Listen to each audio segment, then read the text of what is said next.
So to start, I just want to mention that there should be a splash shield right over there under the engine. Mine is missing, so all I have is this front one. Either way, for you, you want to start by removing that one. That way you can get access to removing this one over here. So having said that, let's remove this one. There should be push clips at the front. Mine's missing the push clips also, so all I have is some screws over here. Take those out.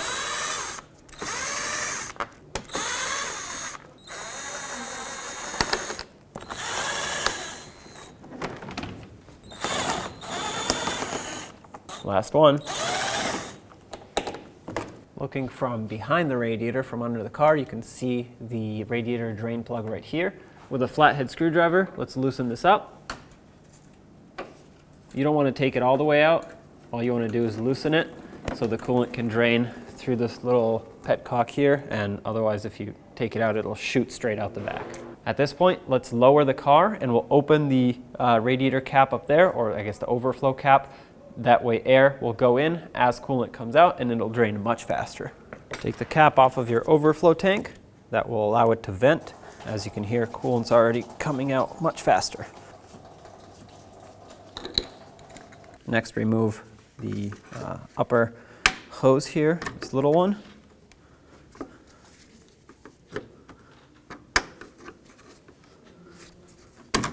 There we go. And then this cap here, we'll reuse this for the new tank. Now let's remove this lower hose. I'm going to grab onto it with some pliers, squeeze it, and pull it away. Grab the hose, break it free. Sometimes you'll need to kind of wiggle it very gently with pliers. That'll break it free, but make sure you are very gentle because this can also damage the hose. There we go. Slide this off. Set that aside as well. Now to remove this overflow tank, pull up on the front. And then on the back side, I'll show you once this comes out, but there's a little tab that you'll need to pry with a screwdriver. I like to stick my screwdriver in there and then just wiggle this, should come right out. There it is. So the tab that I was talking about is this one. I stuck my screwdriver right here, pried it out, came right up.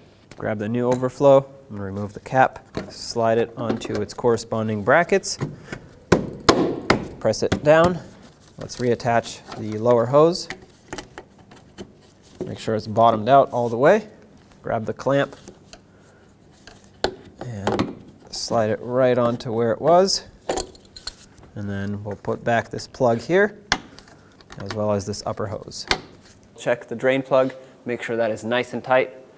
Now let's fill the cooling system. I'm just going to put a funnel in here, that way I don't spill everywhere, and fill it with the manufacturer's recommended coolant.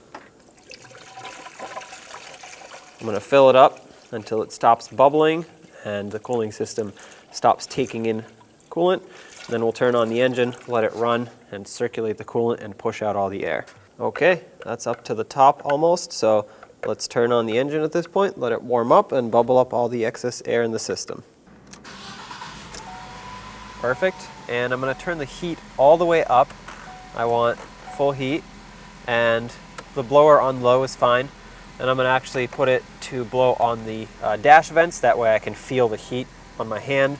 And it's important to actually also have the AC off. You don't want AC, you want just heat on the dash. And then as the car is running, you want to pay attention to that temperature gauge and make sure it doesn't go all the way to the hot range. That means it's overheating, so in that case, shut it off. It's probably just an air bubble, and then restart it. But once it stops right about there at the middle mark, you should be good to go. Shut the car off, and then we'll top it off if necessary.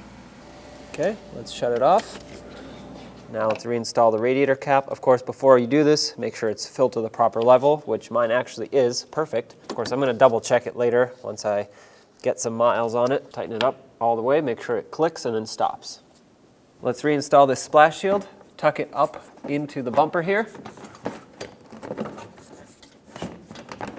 Just like that. Let's reattach it with all the screws. I'm going to start over here. That way it holds it on this side. Now I can let go, put all the other screws in. Whatever you have holding this splash shield up, go ahead and put it on. And of course I'm missing my other splash shield, which covers the rest of the engine. But if you have that, put that one on as well. I'm going to tighten up all these screws.